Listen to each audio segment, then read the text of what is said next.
السلام عليكم ورحمة الله وبركاته. ازيكم عاملين ايه؟ يا رب دايما تكونوا بخير واسعد حال. تعالوا النهارده نعمل القمر ده هو بشوية مية ودقيق وملح.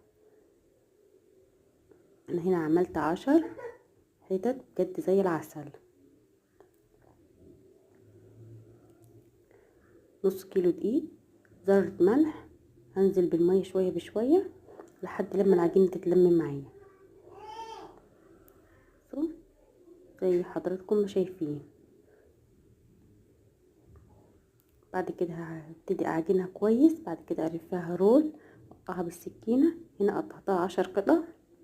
بعد كده لفيتهم كور صغيرة، حطيت عليهم حبة زيت، وقطتهم بكيسة يستريحوا. بعد كده افردهم.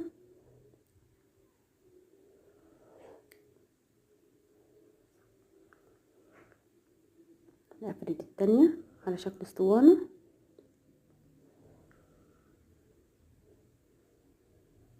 بدون فرن وبجد زي العسل، وفي زيت سخن غزير.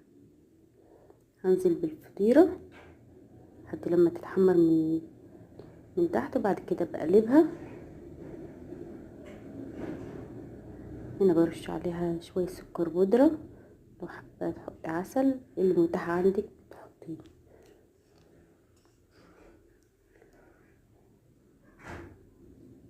بجد زي العسل. ما تبخلوش علينا بلايك واشتراك في القناة، ومتنسوش تصلوا على الحبيب. اللهم صل وسلم